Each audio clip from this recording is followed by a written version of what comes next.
Hoje nós vamos ter uma conversa pra ver que em tudo existe uma razão. Vamos sentar, repensar a vida no pensamento e no coração. Audiência amiga do Pensar Piauí, muito bom dia. Estamos no ar agora para mais uma edição do Me Conte Sua História no PT. Lembrando que a gente já fez esse programa com a Oneide Rocha, de Picos, com o Cantídio Filho, aqui de Teresina. Antônio Neto foi o nosso terceiro entrevistado. Tivemos já o fotógrafo Nassar, contando aqui a história dele no PT. Por último, o fundador do partido, aqui em Teresina, Valério. E hoje eu trago para essa entrevista Marcos Damasceno, vice-prefeito de Dom Inocêncio, lá nas proximidades de São Raimundo Nonato. Marcos Damasceno é militante do Partido dos Trabalhadores e, muito mais do que militante, exerce agora a função de vice-prefeito, ele que foi eleito lá na cidade de Dom Inocêncio. Vamos conversar com ele. É um prazer receber você aqui, Marcos. Muito obrigado por abrir espaço na sua agenda e estar aqui para essa conversa, onde você vai contar a sua história no PT. Oscar de Barros, muito obrigado pelo convite. É uma honra, né, ser entrevistado por você, que é uma lenda da comunicação. É alguém que tem uma trajetória longa de contribuições, de luta do PT e está no meio dessa lista desses dinossauros do PT, eu que sou tão jovem, né? E é isso, Oscar. Mas tem história para contar. Muito bem. O presente ele só foi possível graças aos alicerces do passado. Então a minha geração contou com os caminhos abertos pela sua geração. E a sua geração ainda continua aclarando caminhos, ainda continua na ativa dando contribuição. Para a minha geração isso é importante. É um aprendizado, é uma convivência informativa, mas também formativa. Então eu me filiei ao PT muito novo, hoje eu estou com 43 anos de idade, já tenho 2 mandatos de vice-prefeito pelo PT, né? O primeiro aos 34 anos de idade e o outro aos 42. Mas isso só foi possível graças ao meu pilar, minha base, que foi meu pai, que é o atual presidente. Mas antes da gente começar essa história bem aí, eu queria dizer para a audiência do Pensar Piauí que o Marcos, ele é engenheiro de formação e filósofo. Agora, tem um defeito grande. Ele é da cidade dos sanfoneiros, em Dom Inocêncio. A cada 35 pessoas que nascem, um é sanfoneiro. E o Marcos estava me dizendo aqui que foi o favor de nascer entre os 35 que não são sanfoneiros. Como é que eu vou entrevistar uma pessoa de Dom Inocêncio que não é sanfoneiro, Marcos? Eu sou escritor, né? E foram 23 livros que eu já escrevi, e um livro que eu escrevi em 2010 sobre Júlio Dias, que foi o primeiro sanfoneiro conhecido profissionalmente a tirar a festa, como se dizia, né? A partir de 1910 ele passou a tocar, antes de existir Luiz Gonzaga, né? No tempo de Januário, da Pé de Bode, da Oito Baixos. Então, por acaso, me deparei com uma quantidade enorme de sanfoneiros entre amadores e profissionais. Então a Ordem dos Músicos do Brasil, né, a partir da seccional do Piauí, reconheceu que Dom Inocêncio tem o maior reduto de sanfoneiros do país, ou seja, proporcionalmente ao número de habitantes, a cada 35 habitantes tem um sanfoneiro. É um valor bem alto, porque nós temos, por exemplo, Cedro, numa cidade do Ceará, que tem assim grandes sanfoneiros conhecidos, né? Mas em quantidade, Dom Inocêncio supera todos os municípios do Brasil. Então, Dom Inocêncio passou a ser conhecido como a terra dos sanfoneiros. Então, dos 35, eu estou no meio dos 34 que não tocam sanfona. Muito bem. Mas, quando eu lhe interrompi, você falava, iniciava uma fala sobre seu pai, que eu entendi que foi um incentivador para a militância política. Então, eu quero, iniciando agora para valer a entrevista, que você me conte exatamente das atividades de seu pai, sua mãe, quem são os genitores do Marcos Damasceno. O meu pai, Adelson Rodrigues Damasceno, ele faz parte de uma família bem antiga no sertão, né, das mais antigas. A minha mãe Eremita Oliveira Damasceno faz parte também de outra família bem antiga, família Oliveira. Então eu sou descendente de duas famílias bem antigas do sertão. E o meu pai foi caminhoneiro, né, na década de 70, então ele tem uma cultura de homem viajado, né? Eu costumo dizer isso. Ele tem ensino médio só, mas ele tem uma cultura de quem viajou o Brasil todo. Então eu já me entendi ele sendo defensor do Lula, né? O vínculo dele era com o presidente Lula. E foi a partir do governo, a partir da eleição de 2002, que meu pai foi mais para dentro da política, através do Wellington Dias. O Wellington Dias chegou em Dom Inocêncio, né? Era um município que tinha um reduto dominado pelo PFL, o Lula Napoleão tinha sempre 80% dos votos lá, pela força do Padre. E me lembro que em 2002 chega lá o Wellington Dias, né?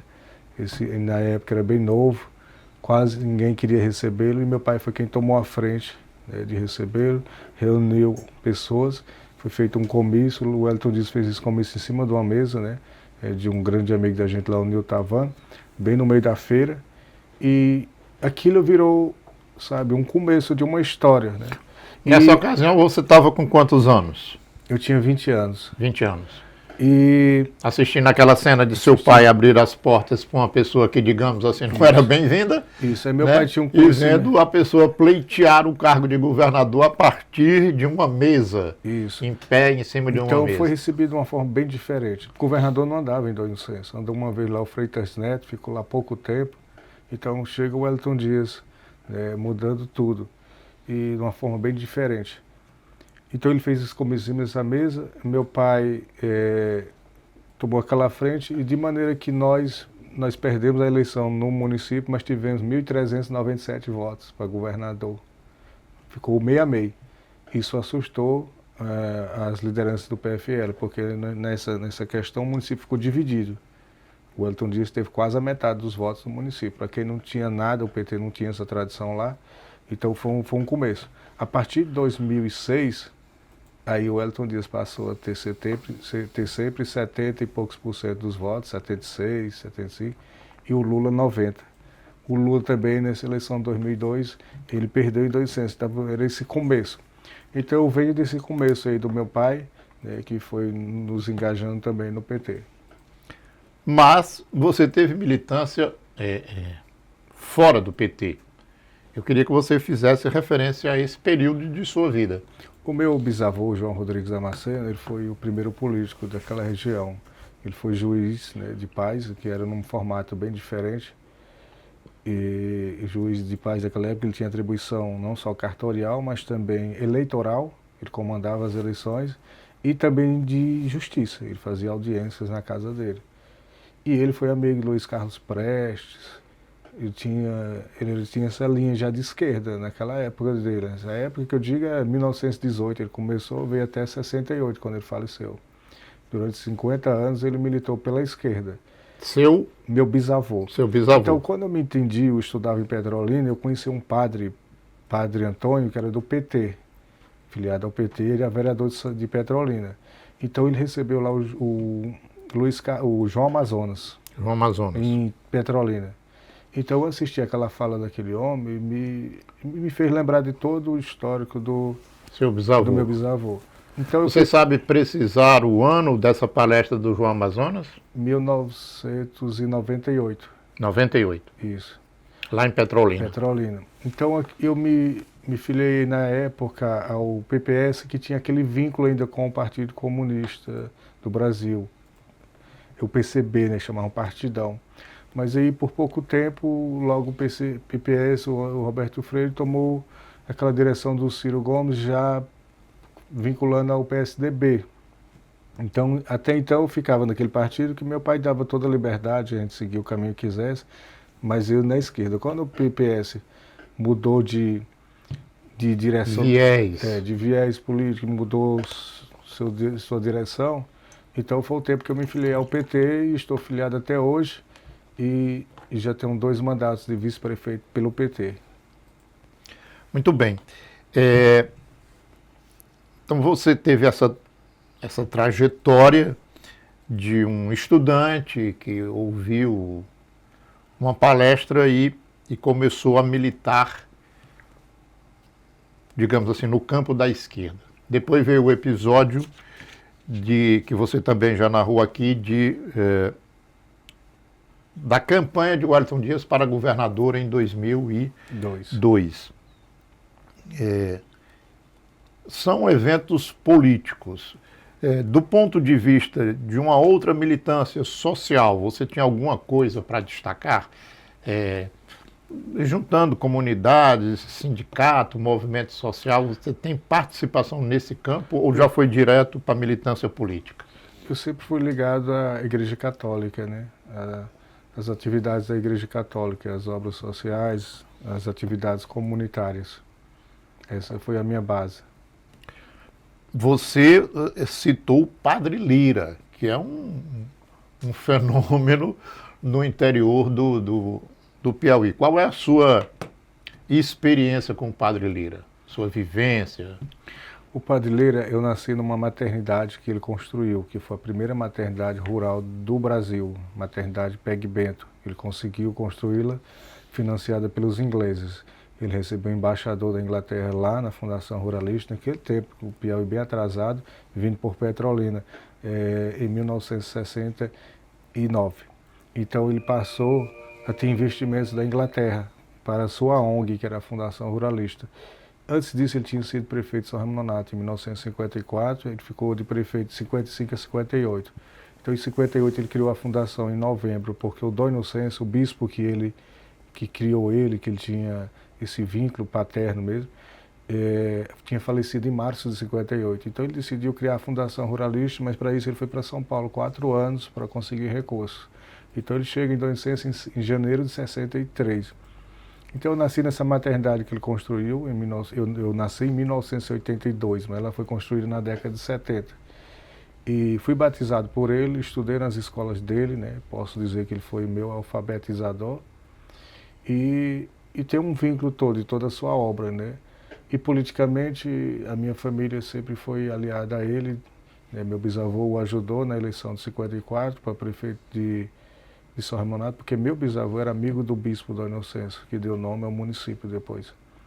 Então, quando criaram o município de Dom Inocêncio, em 88, ele, Padre Lira, foi o prefeito e meu tio foi o vice-prefeito constituinte. Então, eram as duas famílias, era a família que ele se juntou para criar o município de Dom Inocêncio. Então, tem toda essa trajetória de vínculo, de amizade, de família.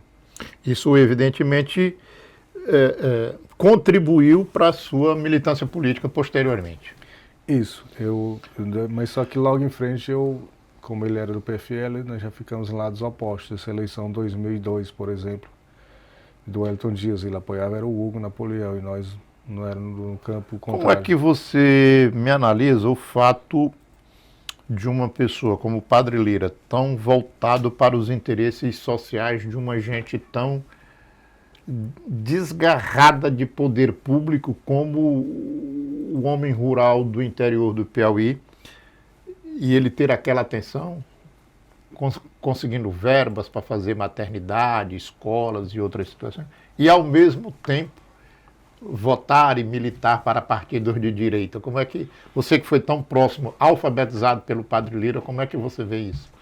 Eu percebi que ele foi muito seduzido por aquele pensamento europeu do comunismo. O comunismo como uma coisa ruim. Mas o comunismo para nós, se você vê a biografia do meu bisavô era um comunista de querer que você tenha um celular que eu tenho, mas que todo mundo tenha acesso a isso. Que querer essa distribuição de renda, justiça social. Só que na Igreja Católica, nesse pensamento deles de comunismo, eles têm outra denominação, digamos assim, explicação para isso, né? E ele sempre foi de direita, ligado a esse povo de direita. E eu achava isso incoerente, até para a obra de Jesus Cristo, né? Se você for ver Jesus Cristo do tempo dele, ele estava mais para a esquerda do que para a direita. Ele quis estar com a escória humana, com aqueles excluídos. Então, o Padre Lira, ao tempo que ele tinha uma obra que era um grande cobertor, né, social para as pessoas, mas ele conseguia as coisas com os aliados de direita. Então, politicamente, ele sempre militou pela direita. E era um contraditório na vida dele, né? No entanto, tinha suas qualidades humanas, era um homem justo, era um homem pontual, né? Mas ele tinha essa visão política mais de direita. Você também, além das outras atividades, é escritor. Aqui você me falou que já escreveu 23 livros. 23 livros. Eles têm um cunho mais histórico. Qual é a linha do escritor Marcos Damasceno? Todos esses livros são sobre as histórias de Dom Inocêncio, daquela região. São 9 biografias, alguns livros de história, por exemplo, tem o Pau de Colher, que é o mais conhecido, que foi um massacre ocorrido no interior de Casanova, né, cometido pela ditadura Vargas, mas envolvendo pessoas do hoje município do Inocêncio. Pau de Colher. Isso, esse livro foi lançado em 2003, a primeira edição, 2015 a segunda edição, e eu quero lançar agora a terceira edição. Porque cada vez que a gente vai escrevendo, as pessoas vão tendo coragem de falar, né? Os sobreviventes, poucos estão vivos, né? Agora, há poucos dias, faleceu um no Maranhão com 103 anos, que está nessa terceira edição. A história da família dele, que não está na segunda edição nem na primeira. Então é uma história que repercutiu muito, porque Pau de Colher explica o Brasil de sua época, né? Então está ligado a esse contexto da ditadura Vargas. Era um arraial messiânico e foi confundido propositalmente como reduto comunista. Então não houve diálogo, houve uma chacina da ditadura Quantas Vargas. pessoas foram chacinadas? Mais de 1000. Mais de 1000. Isso lá no Dom Inocêncio da época de No Vargas. interior de Casanova, mas bem próximo a Dom Inocêncio, de maneira que... Casanova é em? Bahia. Na Bahia. Algumas pessoas de Dom Inocêncio, algumas não, muitas faleceram nesse contexto dessa guerra. Então, Canudos ficou conhecido por causa de Euclides da Cunha. Caldeirão, no Ceará, acaba sendo conhecido porque está vinculado à história do Padre Cícero, que é uma figura conhecida, a personalidade conhecida Sim. internacionalmente. E Pau de Colher, falta Pau de Colher essa referência nacional. No entanto, isso não diminui o significado, né? Aumenta o desafio, porque nós temos uma cultura, que se tornou cultura, que tudo do Sudeste obrigatoriamente é nacional. E tudo que é do Piauí, da Bahia, do Pernambuco é regional. Então a história do Pau de Colher é uma história nacional, né? Até porque envolve o contexto da ditadura Vargas. Ok, aí você já falou muito sobre Pau de Colher, mas nessas suas publicações 23,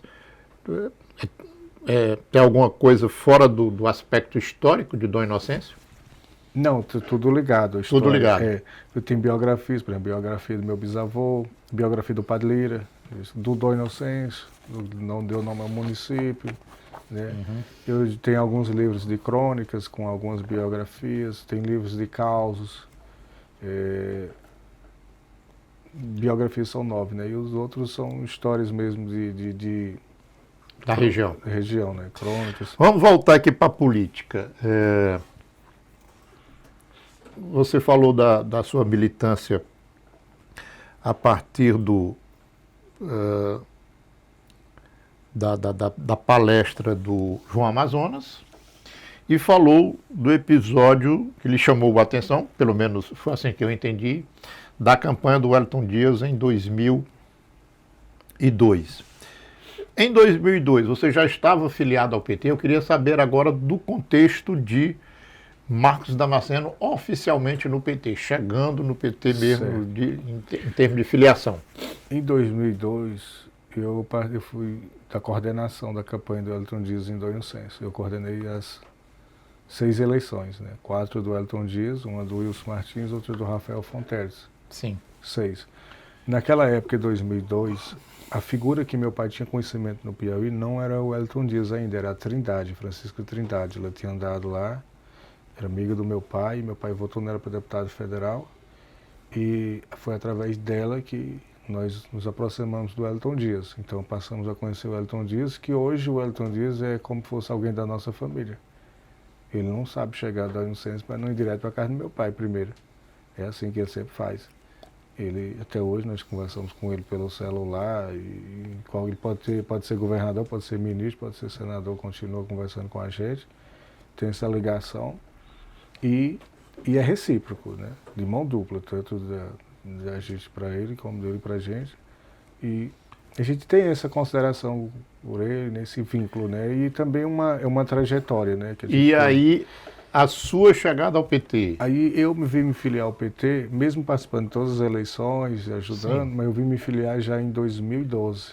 Houve um tempo. Isso. Militou, 2012. se aproximou de uma figura Isso. expressiva como o Wellington, mas a ficha de filiação 2012. oficializada mesmo só em 2012. E aí, Por que essa demora?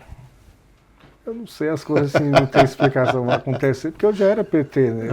Na verdade, eu já era um petista, eu só não O tava importante era fazer na prática de aquilo fato, eu que, já era um que petista. interessava ao partido. De fato, eu já era um petista, de corpo e alma. Eu estava ali na luta, ajudando. Aí você Mas assina a aí- ficha em 2012.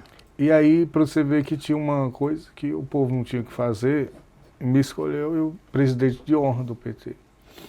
E eu relutei que eu não posso, porque isso é um cargo de honorífico, né? Uma pessoa de mais idade, uma trajetória, mas eles entenderam que... acabei me tornando presidente de honra do PT, mas eu já fui presidente do diretório 2 vezes, do PT. Você é vice-prefeito pela segunda vez. Sim.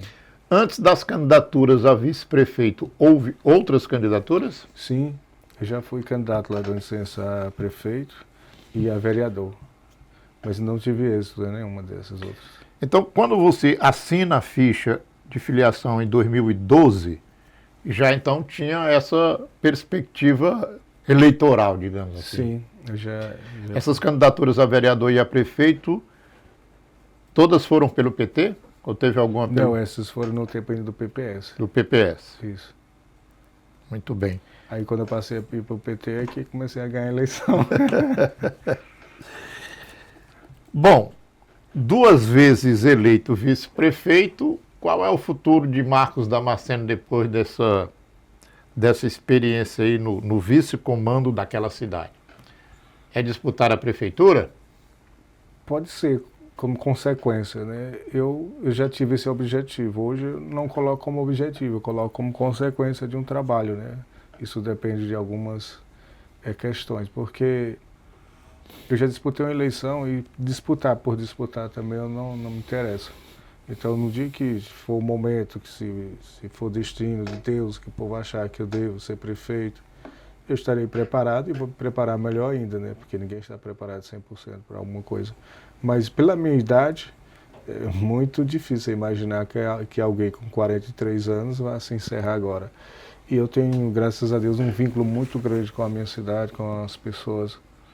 Então, para frente, futuramente, talvez seja esse o meu projeto, né? De ser candidato a prefeito, de preferência pelo PT.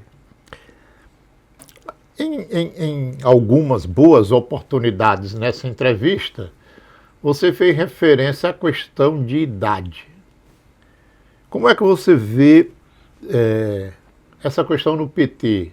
No PT muito se reclama da falta de renovação dos quadros, e você está se colocando aqui como uma liderança jovem do Partido dos Trabalhadores. Como é que é isso dentro do PT? Tem espaço para os novatos ou só os velhos é que mandam? Tem sim, o PT é muito democrático. É o partido mais democrático que eu conheço, desde as suas escolhas, as decisões, todos os filiados são participados. Olha o PED, isso é uma lição que a gente dá nos outros partidos. Essa é uma lição, porque todo mundo é ouvido, todo mundo tem voz, todo mundo tem direito. Agora, essa renovação, ela se dá também, tem que partir dos jovens, começar a assumir as responsabilidades, né? Porque nós temos que separar entre sucessor e ser herdeiro, né? Porque tem gente que quer ser herdeiro, quer ficar esperando o Oscar me dar o lugar dele de mão beijada, né? Assim, para eu ser sucessor, eu tenho que ir fazendo a minha parte, o meu caminho. E assim E que na política não se doa as coisas, não se dá as isso coisas. nem de pai para filho, nem sempre é assim. No tempo da direita, do PFL, é que era assim, quando mudava era o filho entrando no lugar do pai, o neto entrando no lugar do avô, quando entrava uma mulher era esposa de alguém, não era um protagonismo feminino, era só uma mulher que era usada, né, por um marido, enfim. Não, o PT ele é bem democrático. Quanto a isso, o PT ele tem uma história para mostrar. E os jovens do PT, mesmo sendo candidatos ou não, eles têm espaço, têm voz. Eu vejo isso, né? Não só no diretório de Dom Inocêncio, como no Estado. Dom Inocêncio, por exemplo, eu fui presidente de honra bem jovem, não lembro a idade, acho que eu tinha 30 e poucos anos, e fui escolhido para ser candidato a vice-prefeito 2 vezes, com a idade bem abaixo. Para você ter ideia, eu estou com 2 mandatos, me igualei a 2 figuras bem antigas da política lá. O meu tio, que tinha 2 mandatos, e a dona Virgínia, que tinha 2 mandatos de vice-prefeita. E eu hoje sou das pessoas que mais disputou a eleição de vice-prefeito. Eu disputei 3, perdi uma e ganhei 2. Me igualei, só tem 2 pessoas que disputaram. Então eu acho que eu não estou avançando o sinal, eu estou criando oportunidades, elas estão surgindo e eu estou seguindo. Agora, o PT também tem que valorizar suas referências. Eu me preocupo muito quando alguns jovens querem se afastar das referências. Referência é o que fazem ganhar a eleição. O voto casado é o voto mais eficaz que existe. Quando o cara entra de candidato a governador do Piauí, que é do PT, que é do lado do Lula, ele vai lá para cima. É puxado pelo voto casado, porque a preferência que o povo tem com o Lula, que eu gosto de dizer que o Lula e o Wellington Dias, eles não têm votos, eles têm 10 votos. Então é um sentimento tão forte isso, que, sabe, eu expliquei isso para os Martins na época, expliquei para o Rafael Fonteiros, olha, aqui é o seguinte, quando você disser que você é o candidato Wellington Dias do Lula, você sobe, não tem jeito. Quando o Wilson Martins entrou, ele achava que não ia ganhar. Não, na hora que disser que você é o candidato Wellington Dias do Lula, sobe. Não tem jeito. Não tem jeito. Deixa eu lhe fazer aqui uma outra pergunta. Você é natural de Dom Inocêncio. Dom Inocêncio é uma cidade pequena do interior do Piauí. O que eu quero ouvir do petista, do vice-prefeito, do experiente, embora jovem, Marcos Damasceno, é esta relação entre núcleos urbanos pequenos e núcleos urbanos maiores. Dom Inocêncio, Teresina, do ponto de vista do Partido dos Trabalhadores. Sim. Como é que o PT age como um partido que você classificou agora como democrático, mas e nessa relação capital, cidades do interior? Pergunto isso porque recentemente houve um encontro nacional do PT, Edinho Silva foi eleito presidente nacional do PT, mas ele é de São Paulo. E havia uma grita de petistas do Nordeste que essa era a vez do PT nacional ser dirigido por um nordestino, já que os grandes cargos que o PT nacional tem são de governos do Nordeste. Então não tem petista nos governos do Sudeste, do Sul, e tem muitos na Bahia, no Rio Grande do Norte, no Ceará, no Piauí. Então havia essa reclamação. O deputado Lima fez uma fala pesada nesse sentido, lá no Congresso Nacional do PT. Então é nessa perspectiva de núcleo do interior e núcleo urbano maior que eu pergunto para você como é que é essa relação. Dom Inocêncio, Teresina, Piauí, como é que, dentro do PT, como é que você vê isso? Hoje nós estamos mais globalizados. No começo do Wellington Dias, que foi quando o PT chegou ao poder no Piauí, no começo a gente tinha essa dificuldade de comunicação, né? Não por causa das pessoas, por causa da tecnologia, não tinha essa estrutura. Então as coisas foram melhorando. E hoje a comunicação do PT, do diretório estadual com os municipais, pelo menos com a gente lá, é muito boa. Figura como o Joelson, né? O Anderson, as pessoas estão todo dia se comunicando com a gente, orientando, passando informação. Tem os grupos do WhatsApp, sim, tem aquele que nós estamos, né? O Sol Petista. E eu lembro que a primeira viagem que o Wellington Dias foi a Dom Inocêncio, eu fui encontrá-lo em São Raimundo Nonato, né? Aí alguém que entrou no carro, não me recordo, disse, agora nós vamos para um lugar longe. Ele disse, opa, longe é um lugar que não existe. Não tinha asfalto. E ele me disse, o Wellington Dias, na época o Piauí tinha 66 municípios, somente 66 com asfalto, dos 224. Ele disse, não é sonho, eu tenho um desejo, uma determinação de deixar o Piauí com 100% dos municípios com asfalto. E foi já no 4º mandato que ele conseguiu isso. Inclusive, Dom Inocêncio foi dos últimos por causa da distância. De São Lourenço para lá são 76 quilômetros, com 5 pontes. Né? E aí ele conseguiu. E Dom Inocêncio fechou. Guaribas foi o último daquela região. Então, a partir dali, as coisas melhoraram. Agora, é claro, Oscar, que sempre existiu um imperialismo no Brasil, né, do Sudeste, como dentro do próprio Piauí existiu. Né? Às vezes as pessoas acham que quem está lá no interior está mais atrasado. Tem coisas no interior que são mais evoluídas do que na capital. E o PT, ele fez esse caminho diferente, né? Então, o PT, as coisas são levadas para onde não tem, para os rincões, né? Que era esse o pensamento do PT, que antigamente não era assim, né? Não se pensava assim. Por exemplo, como é a sua esposa, a professora Rosângela, fez um trabalho muito importante na assistência social. Como é que era tratado uma pessoa PCD naquela época? O Estado não tinha diálogo nenhum. No máximo dava uma cadeira de rodas e nós estamos conversados. Não tinha inclusão social, não tinha acessibilidade, não pensava que a pessoa PCD precisava viver, trabalhar, estudar. Não pensava isso, né? Não tinha esse tipo de política. Então o PT foi criando tudo isso através do primeiro governo do Wellington Dias.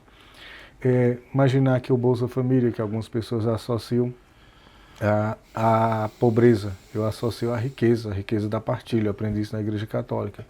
Então, o Bolsa Família hoje, ele está do mesmo jeito que quando ele foi criado, ele representa 0,5% do PIB do Brasil, 0,5%. Ou seja, e o resultado disso lá na ponta, o comércio, né, é maior do que o FPM desses municípios pequenos, que nem Dom Inocêncio, que movimenta o comércio. Dom Inocêncio, antes do Lula e do Wellington Dias, não tinha supermercado. Hoje tem supermercado no interior, todo lugar que você for, porque o Bolsa Família é um dinheiro que injeta na economia. Aí diz, o Bolsa Família acabou as profissões. Quais profissões o Bolsa Família acabou? Nenhuma, acabou a exploração. Então ele deu uma melhorada. Então foram chegando outras políticas públicas, os idosos, né? A coisa foi pensada assim. Então o PT foi criando essa estruturação no interior. Educação, eu estudei em Petrolina porque não tinha ensino médio em Dom Inocêncio. Foi o professor Antônio José Medeiros, secretário de Educação, foi a primeira luta minha, mas do meu pai. Foi para criar uma escola de ensino médio em Dom Inocêncio. E eles, o Wellington Dias e o Antônio José Medeiros, construíram um prédio enorme. E ainda hoje eu me lembro, né, nos 3 turnos foram matriculadas 3.000 pessoas para estudarem. Você vê que pessoas já casadas voltaram a estudar. A necessidade que tinha de uma escola de segundo grau. Porque estava acumulado. 3.000 pessoas. Estava acumulado. Então tinha mulheres que casaram e não tiveram como mais sair para outra cidade para estudar. Aí pararam ali no ginásio, na 8ª série. Quando surgiu o ensino médio, elas voltaram a estudar. E assim, homens também. Então foi assim que o PT foi mudando essa realidade. Saúde, eu lembro que Dom Inocêncio tinha estrutura baixa. Foi nos governos PT, principalmente quando Assis Carvalho foi secretário, Nazareno Fonteles teve uma estruturação grande da saúde. Então, assim, só para citar alguns programas, alguns projetos. Mas a nossa região, ela se desenvolveu muito a partir... Até porque, Oscar, eu cheguei a fazer parte do Gurgueia, daquele projeto do Gurgueia, né, com o Vitor Gesualdo. Porque você chegou a defender a causa do Gurgueia. Isso. Hoje você ainda pensa assim? Hoje eu não defendo. Se for aprovado, tudo bem, mas eu não vou lutar. Na época eu lembro que nós ficaríamos com 23% da população e 67% do... Não, como era? O território a gente ia ficar com 67%, mas a população parece que era só 23%. Algo em torno de mais de 20%. Aí a gente não ia conseguir se o norte não quisesse. Mas hoje eu vejo que não existe mais lugar distante nem isolado. Essa vontade que diziam que o povo do Sul tinha... O povo do Sul teve essa vontade, o povo do Sul ainda tem essa vontade de um Estado autônomo, ou com esses governos que você se referiu aí, levando esses serviços que você também citou, essa vontade acabou ou ela nunca existiu, ou diminuiu? Diminuiu bastante. Na época até que eles conseguiam, quem estava à frente disso, conseguia convencer as pessoas, principalmente quem está lá no extremo sul, pela distância, dificuldade. Mas quando as coisas começaram a chegar, através do Wellington Dias para cá, isso foi... amenizando, porque não justificava. O que a gente entendia que antes se atrasava propositalmente aquela região para justificar a criação do novo Estado. Por que que as coisas estão chegando agora e não chegavam naquele tempo, né? Então a gente vivia bem atrasado. Hoje não. Hoje o que tem na sua geladeira aqui tem lá na minha geladeira, lá em casa. Hoje o que tem em Teresina de tecnologia tem em 800, tem em qualquer lugar. Então essa mudança social, essa transformação é que ela é clara, né? Está aí a resposta do povo, né? A aprovação favorável do povo. Para a gente caminhar aqui para a nossa conclusão, você já citou o Lula algumas vezes aqui, mas eu queria agora me deter nessa figura. Nós estamos gravando aqui esse seu depoimento no início do julgamento de Jair Bolsonaro e dos demais implicados na acusação de golpe de Estado, no momento em que o país sofre sanções norte-americanas e às vésperas de uma eleição presidencial que vai ter no próximo ano. Qual é a avaliação de Marcos Damasceno do governo Lula, da pessoa de Luiz Inácio Lula da Silva, e o que você projeta para o ano eleitoral de 2026 com relação à eleição presidencial? O Lula vai sair fortalecido disso tudo. O presidente Lula, ele é uma figura única na história. Por tudo que ele passou, construiu. Você vê que se mantém na política por tanto tempo, né? Tantas candidaturas de presidente, né? Uma luta grande, mas principalmente a dignidade. Lula perdeu algumas eleições, nunca contestou o processo eleitoral, nunca contestou as instituições, nunca botou as instituições em questionamento, como fez o Bolsonaro, e é um republicano, né? E o Lula eleito também sempre soube respeitar, né, as instituições, fortalecer, que é mais importante, foi ele que fortaleceu as instituições, e mesmo sofrendo aquele processo injusto de prisão, perseguição, ele nunca pediu favor a ninguém, cumpriu, já um idoso, olha a idade que ele tinha, né? Ele cumpriu a prisão, pagou o preço que o destino cobrou e acreditou lá na frente e deu a volta por cima. Agora, o que é que faz um Bolsonaro desse, né? Perde a eleição, bota a urna eletrônica, o processo eleitoral em dúvida, em questionamento, tenta um golpe, usa as pessoas, surge o exército, entre aspas, porque o exército brasileiro sempre teve essa tradição de golpista. Se você pegar a história da República, são poucos intervalos de democracia. O exército brasileiro sempre teve essa ideia de golpe. Então, aquilo tudo serviu para tirar a República a limpo. Então, Lula vem, ganha a eleição, só ele ganhava aquela eleição naquele momento, no meu ponto de vista, e começa a arrumar a casa, botar a ordem. Então, isso passa também por esse processo de punição por parte da justiça brasileira e não dele, que ele não interfere, desses golpistas. Não importa o cargo, se é general, se é um cara que foi... Não importa, é golpista, não respeitou as instituições, enfim. Agora, essa relação dos Estados Unidos, ela é uma coisa muito importante de ser dita. O Lula é um estadista e é um cara que a dignidade que ele tem passa para o Brasil. Então, quando ele diz que o Brasil vai negociar, mas de forma soberana, quer dizer que não vai lamber bota dos Estados Unidos, não vai se rebaixar, porque aquele velho maluco lá dos Estados Unidos, o que ele queria mesmo era que o Lula fosse lá, igual aquele da Croácia, se humilhar, tá? Não existe isso na postura do Lula, a dignidade. Então o Lula foi quem transformou o Brasil num país respeitado no mundo todo. Isso é dito até pelos adversários. Eu já vi numa entrevista do Fernando Henrique Cardoso, né, que ele deixa entender isso aí. Que o Lula é um grande estadista, foi quem levou esse nome ao Brasil. Então aquele presidente dos Estados Unidos vai sair perdedor na história.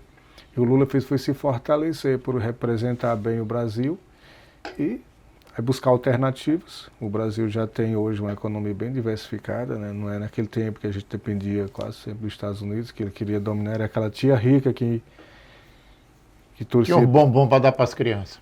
Que torcia pelo fracasso da gente, para emprestar o dinheiro e depois a gente ficar ali refém dela. E o Lula foi quem tirou isso com um FMI, zerou a conta naquele tempo, e passou a diversificar, vender para outros países, né?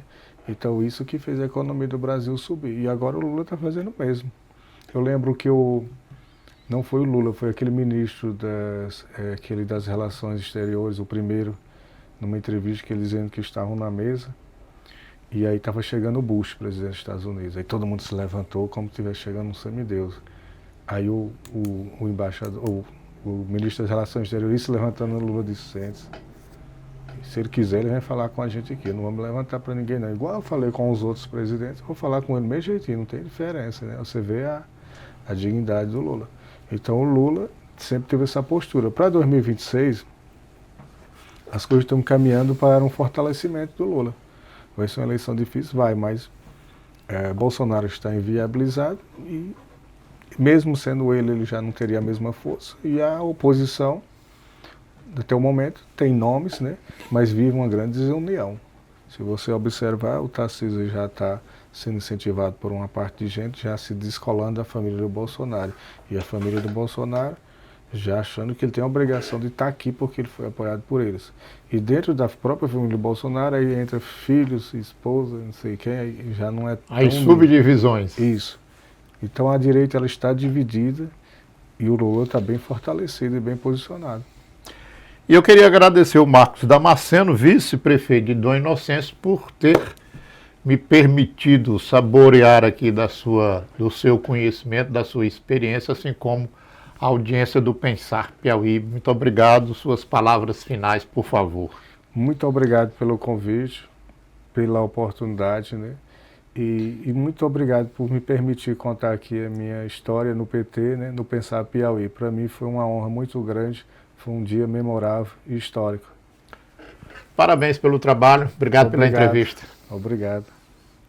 Hoje nós vamos ter uma conversa pra ver que em tudo existe uma razão. Vamos sentar, repensar a vida no pensamento e no coração.